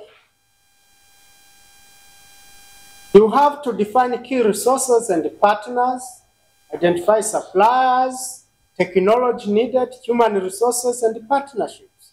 Human resources, okay, wewe una mradi wako wa kuuza hii kitu. Utahitaji watu wangapi? Na utawalipa shilingi ngapi? Na kila mmoja anafanya nini? Mwisho wa siku sisi ukaajiri watu wengi ambao huna hata uwezo wa kuwalipa. Ndio? Mradi wako utahitaji human resources wangapi? Ni muhimu sana. Cost structure and financial planning. Estimate operational costs. When we talk of operation costs, uendeshaji, gharama za uendeshaji, marketing expenses, and production costs. Plan for funding sources, either self-funding, investors, grants, loans, wakati mwingine mikopo pia. Sawa? Nyinyi mna mikopo kwa vijana bwana. Ukaenda ukachukua mamilioni la msingi usikimbie. Ukimbia utakamatwa. Lakini mwisho wa siku wazo lako lina. So test and refine the model, run a pilot program to test profitability, adjust pricing or strategy based on performance and customer feedback. Kwa hiyo bei kama hivi, unaona wewe umeleta bidhaa yako, tumekwambia usipaki tu hiyo ya 1500. Hapo umelenga customers wakubwa. Ukitaka kuwa capture wale wa chini, paki kidogo ile ya Tuko pamoja. Lakini pia huo mfuko ambao una pack ni mzuri sana. Naona kama ni mzuri sana. Sijui price yake. Ila ni mzuri sana. Lakini pia is it transparent kwa ndani? Je, unaonesha kilichomo ndani? Hapo. Oh, good. Sawa? Au unaweza kwa nyuma ikawa ni transparent. Pure transparent. How do you find it? Yes. Kwa hiyo tunapozungumzia bidhaa inaanzia yani mpaka design ya hivyo vifuko sivyo. Yani mimi sio mtaalamu. Lakini kila kitu kina maana katika ku-attract customer.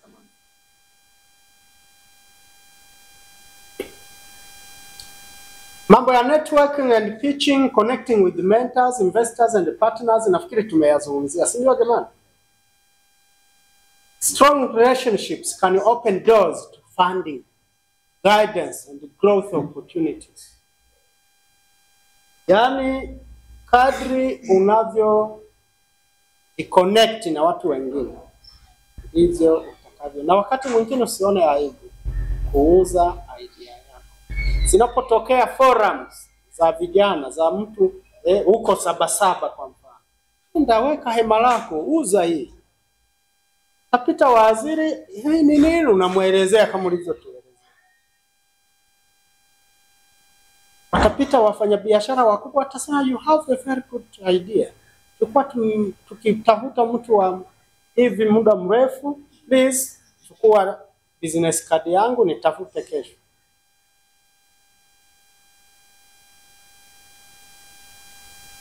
Identify key stakeholders, mentors, industry experts who can guide you. You see, tulizungumzia mentors, wale wa kukusaidia kuwaza. Investors, individuals or firms willing to fund your business. Yapo makampuni. Partners, companies or people who can collaborate with you. That is very important. Watoto. Kwa nikisema watoto mtasema huyu jamaa anatudharau. Mimi nikisema watoto nyinyi sema mwalimu. Ndio. Wewe kama umetengeneza mradi wako, wakati mwingine kama ni watu wangependa kujua ni wapi location ya biashara hiyo ni wapi. Wazo hilo linafanyika ikiwa wapi. Si ndio? Baadaye kuna ile marketing and sales strategy. Utaiuzaje? Kwa mfano kama wewe ambaye umetutengenezea itauzwaje? Yaani kama unaandika proposal unataka kumpelekea funder, lazima uoneshe clear watu gani watauza, wangapi utawaajiri, mshahara wao kwa kuanzia unawazia ni kiwango gani, si ndio? Lakini who are the target clients? Sindio? Who are the target clients? Pricing strategy, bei itakuwaje? Maana sasa mwingine kama anakuja kukufadhili akiona umeweka bei kubwa atasema sasa mimi na kwanza nitakuwa nakufanya. Alafu nawawekea tena bei kubwa. Kwa nini? Mambo ya promotion and advertising plans. Utaitangazaje? Baadaye unaweza kuelezea sales strategy and distribution channels. Watu watakuwa na hudumiwa kupitia channels zipi. Okay. Utakuwa kwenye kila mkoa na kwa mfano tumechukua Vunja Bei. Kila mkoa ameweka center ya kuuzia jeans. Hivyo wanahitaji ni Vunja Bei hivyo hivyo. Kingi unapata jinsi yako na nyinyi si ajabu na hivi ni vijana. Naenda mnapata jinsi ya 10,000. Si ndio? Mnavunja bei. Umeona? Sasa wewe biashara yako itakuwaje? Management and organization, management, usimamizi utakuwaje? Itasimamiwa vipi? Kwamba kwenye structure kwenye kila mkoa itakuwa na nani? Ni manager, regional manager, mimi sijui. Chini yake kutakuwa na huyu, then na wahudumu wawili au watatu au sijui. Team members and roles. Lazima kila mmoja aelewe majukumu yake yagawanywe. Organizational structure, advisory board or mentors if any. Then tutakuwa na financial plan, startup costs and funding requirements. Ile nilikuwa nawauliza budget. Lazima unapoandaa proposal lazima iwe na budget. Weke budget. Sio? Budget iwe ni detail. Sio budget tu unaandika mimi biashara yangu inahitaji milioni 10. How do you get milioni 10? Haitoki kichwani. Lazima uvunje utuambie kipengele kimoja baada ya kingine. Ndio? Kipengele kimoja baada ya kingine.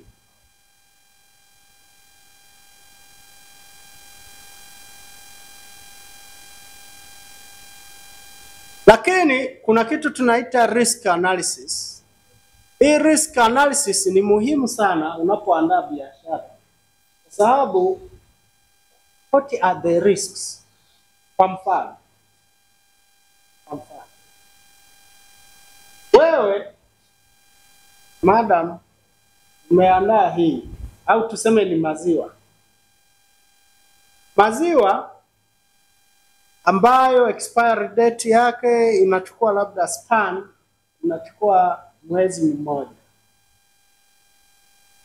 Mwezi, what are the risks ya biashara hii?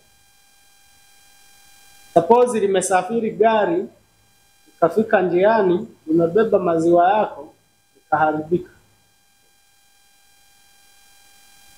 Imeharibika. Kama ni biashara hiyo ya kusafirisha. Nasafirisha. Risk ya kwanza ni hiyo kwamba unreliable sijui nini. Unaitegua vipi? Sio kutuambia risk. Tuambie hiyo risk unaitatua vipi ili siathiri yako. Kwa hiyo kumbe likikwama kama mzigo utakuwa umefika Tabora basi nitapakua badala ya kupeleka nani nitapeleka center. Sio kuacha biashara kwenye gari au nitaita gari nyingine nitabeba na punguza. You minimize the magnitude of the challenge. Kwa hiyo hizi risk lazima uweze kuzi forecast potential risks za market, operation, financial and mitigation strategy. So the issue is mitigation what? Kwa hiyo zipo riski mbalimbali. Wewe unapanga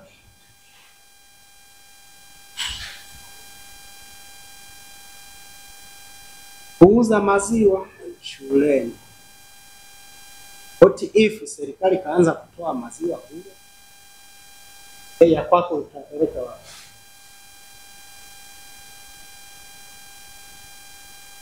Pamoja. Wewe unapanga kusambaza nanasi iliyokauka. Corona imekuja. Kuna nini lockdown? Ni nini? Lockdown. Lockdown window nini? Hiyo. Sasa imekuja na wewe una nanasi. Watu hawakusanyiki. Saa hizi tuna mpox. Watu wamejifungia ndani ya majumba. Unafanyaje na una nanasi? Tena inawezekana ulikuwa unauza nanasi Dar es Salaam. Lakini Dar es Salaam yote wameipiga lockdown. Soko limefunga. What is the mitigation strategy? ni kutafuta soko mbadala. Kwa hiyo chap ile biashara niliyokuwa napeleka Dar es Salaam na mvuzisha huyo Zanzibar, Tanga, Kilimanjaro na sehemu nyingine, ili mzigo usifanye nini, sioze, alafu kaingia hapa. Hizo ndio mitigation strategy. Kwa hiyo risk assessment ni muhimu sana. Sustainability and impact. Sustainability plan tulishazungumzia. Basi mwisho wa siku kama ninaandika nitamalizia na summarize key points na request for funding, partnerships or other support, na mwisho wa siku kama kuna appendices nitaweka supporting documents. Supporting documents naweza nikasema mimi biashara yangu hii ilishatambuliwa na barua hii hapa niliandikiwa na TBS, barua hii hapa ni attachment. Sawa. Sasa labda nirudi, unakumbuka kuna kipengele niliwaambia kwamba tukiache. Ilikuwa kinaitwaje? Executive summary. Sasa executive summary ndio maana inaitwa executive. Maana yake is a summary of all these ideas we have discussed. Kwa hiyo una summarize. Kwa lugha nyingine kama proposal yako ina peji 20 au 30, hii ni summary ya peji. Kwa hiyo yale mawazo yote unakuja kuya summarize kwa peji angalau mbili. Hizi mbili, this is a summary for executives. Suppose wewe umemwandikia proposal yako anatakiwa asome waziri au katibu. Waziri atasoma peji 50. Na huo muda katibu mkuu anasoma peji 50. Kweli? No? But wapendi. Kwa hiyo, when we talk of executive summary, is a summary for executives. Yale mawazo yako yaweke kwa kifupi ili mwisho wa siku aweze kusoma. Leo kwamba kumbe huyu anaandikia pollution, air pollution, water pollution and what? Na so ana request fund. You see? Kwa hiyo that's why we are saying this is a brief overview of the business idea, mission and vision statements, summary of key points or summary of key issues.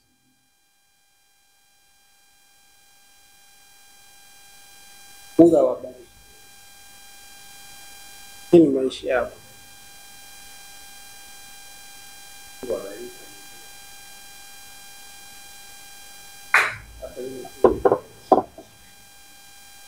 Kwa leo nimeishia swali ya kusikia mtu kutoka Zanzibar, ila ndo kani inspire sana.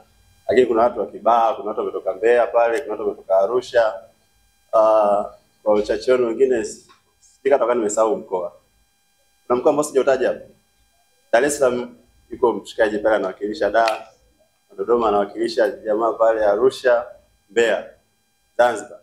Kuna mkoa mwingine sijautaja. Kilimanjaro. Sasa wewe na yule jirani Kilimanjaro. Sidhani kama kuna sehemu nyingine sijaitaja. Niseme tu kwamba tunashukuru jamani kwa kuja. Labda niongee vitu vichache.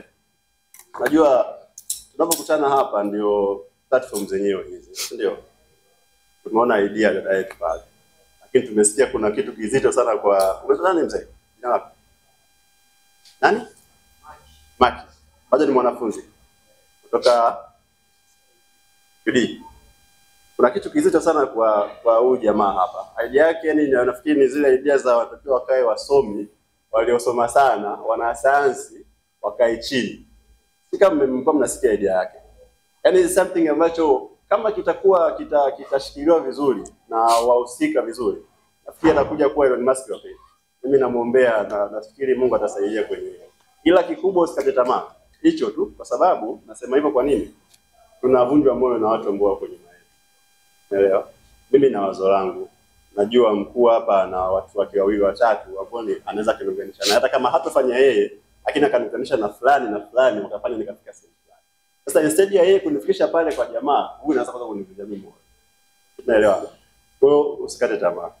Idea yako tulisoma mpaka tukawa tunapata leo, lakini uko vizuri. Dadangu wa Mbeya na dadangu wa Arusha, kuna wazo ambalo nataka ni wapi. Mimi sasa hivi niko Baraza la Taifa la Uwekezaji na Nchi. Sawa, mjasiriamali. Na wewe ni mjasiriamali, mimi nakuja total wewe ni mjasiriamali. Unaelewana? So vitu ambavyo mimi nilijifunza kupitia wale wajasiriamali, nitakiwa wewe pia uvipate. Pengine ni kwamba hujalipata au pia hujapata hizo, kwa mfano zile, sidhani kama mwahi kuhudhuria hizi kongamano mbalimbali za wajasiriamali.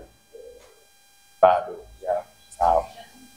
Okay, fine. Ni sawa, tunaanzia hapo hapo. Kwa hiyo through zile kongamano kuna vitu vingi sana ambavyo wajasiriamali wanatoa elimu. Hapa naomba nisimame kama baraza, nasimama kama baraza, sio kama yule kijana ambaye mnamfahamu. Nasimama kama taasisi ile naizungumzia sasa hivi. Pale kwenye wajasiriamali angalau tukuzungumzia kwamba kongamano zile wajasiriamali wanapataga vitu mbalimbali vingi sana. Kwanza ni hiyo connection ya mtu na mtu. Huyu ana business yake fulani na huyu ana business yake fulani. Lakini mimi pia kuna kitu ambacho nafanya najifunza pale. Unaelewa? Kwa sasa through hichi platform kidogo ambacho leo tunaweza kukaa, nafikiri kuna jambo la msingi ambalo umelipata. Na nikutie moyo, nikutie nguvu. Kuanzia sasa hivi tukitoka hapa, hebu anza kufikiria worldwide. Anza kufikiria mbali zaidi. Sawa? Hao wakina nani, wakina ndugu zetu walioshakabidika mapema, wakina Moss, wakina Baresa, sina wote walianza hivi jamani. Huo sio utani. Akuzaliwa tu kwamba papa. Sawa, wenyewe wamekuja kuwa wasimamizi, lakini pale nyuma aliyoanzisha kile kitu alikuwa kama huyu. Ndio, alikuwa na kitu kidogo gabuni. Sasa kusema tunavyozoea vitu vyake vingi, kila unapokanyaga unakanyaga vitu vyake. Nimekula nazi cha kwake. Sisi nimekula ice cream ya kwake. Sisi nimefanya kitu gani cha kwake. Unaelewa? Lakini yote na yote alianza kama nimeongea makusudi nikiwakilisha wewe na mtu wa Mbeya, lakini pamoja na dada Arusha na dada wa Mbeya. Samanini majina yenu sijakalili mwenyewe radhi. Dada Arusha na dada Mbeya.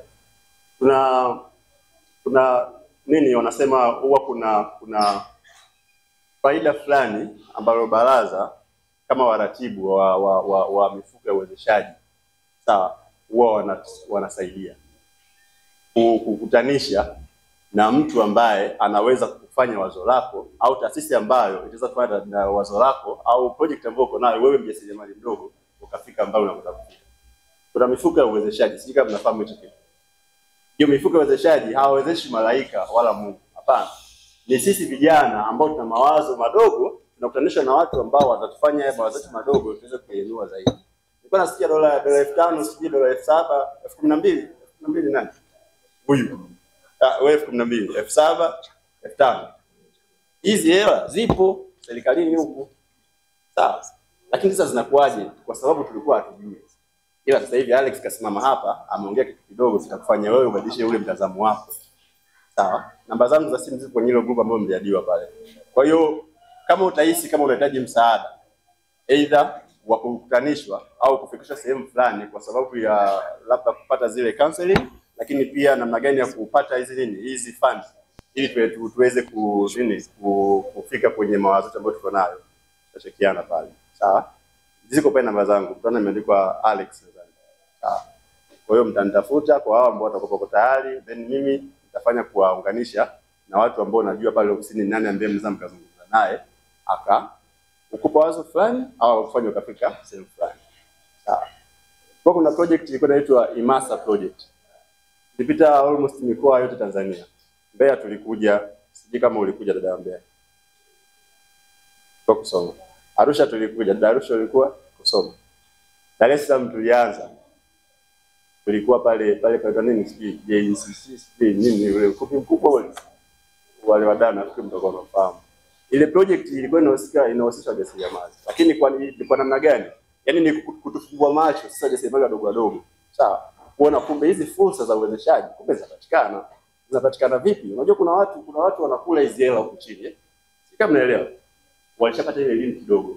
Wao wanafanya kula zile. Lakini kuna watu wengine kwa mfano kama sisi vijana ambao tutakuwa kesho ndio tuamke atupate vile vitu. Lakini kwa sababu hatupati, hatujakutana na watu ambao wanaweza kutusaidia kufika kwenye hiyo sehemu. Utaelewa. Kwa hiyo kifupi tu ni kwamba nitaka tu niongee hili swala kwa sababu nimesikia wengi wajasiriamali tuko ndani. Kwa hiyo kwa sisi vijana mawazo yetu haya tuzidi kuyashikilia haya. Lakini sasa bado tunajua tuna safari ndefu sana kufika hapo kesho. Utaelewa. Tushikilie mawazo yetu haya alafu tuanze kutafuta ile connection. Mmeniona mimi hapa sasa hivi. Through mimi nitakutanisha na hao watu ambao najua wako pale ofisini ambao mtamweza mkaongea nao kwa simu wakafanya kitu. Kuna mfano mzuri tulienda Sengerema. Kuna bwana mmoja yeye alikuwa ni hawa anataka nini? Kamikate sijui. Wanaoka mikate, wanaotengeneza mikate. Yule bwana sasa hivi tulienda kumtembelea kuona amefikia wapi kwenye nini, kwenye swala lake la mikate. Kwa sababu ni mtu ambaye alianza chini ila aliwezesha almost mara 2 mpaka milioni 500 mtu unapewa. Kama mnanielewa, milioni 500 unapewa awamu ya kwanza, awamu ya pili. Sasa hivi amefungua kiwanda ni kikubwa sana kwa pale Sengerema. Na ukiangalia mikoa ambao wana supply sasa hivi, anasema amefika Geita, amefika Tata, amefika Mwanza. Lakini vision yake ni kufika Tanzania. Sinaelewa. Yaani still bado anatamani afike Tanzania nzima. Sasa alikuwa na kasehemu tu kadogo, yani tulienda kwenye kiwanda chake cha kwanza. Yaani hata hii jengo nafikiri ni kubwa. Ila sasa hivi nikiwaambia ana jengo kubwa, yale majengo kama ya viwanda yale, kajenga. Tu hizi mikopo unapata. Unapata mikopo, unaweka, unapata hela, unarudisha. Kanunua mashine zimetoka China karibu milioni 700 na sehemu. Sitaelewa. Lakini yote ni kwa sababu gani? Kashapata elimu kidogo ya namna gani kupata zile pesa. Sasa hivi amekuwa mnufaikaji mmoja wapo. Tunaelewa na jamani. Kwa hiyo tutiane tu nguvu. Sisi ni vijana ambao tunaamka. Kesho na kesho na sisi tusimame, tuwasimulie wadogo zetu ambao wanakuja huku nyuma, tuwape hizi fursa kwa sababu serikali ipo inatoa pesa. Na inampa pesa mtu yule ambaye ana nini? Ana lile wazo. Tunaelewa na jamani. Naomba nisiwe mzungumzaji sana, nitaka tu kuongea kidogo kwa stage hiyo. Nafikiri yangu mimi nitakuwa nimemaliza according to vitu vichache, yani sikuwa na lolote la kuongea. Dada nataka kuuliza mimi swali. Nitakujibu nini dada? Karibu.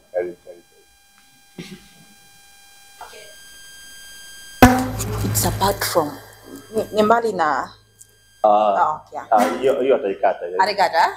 Okay. Mimi naomba moja jamani. Tumalize.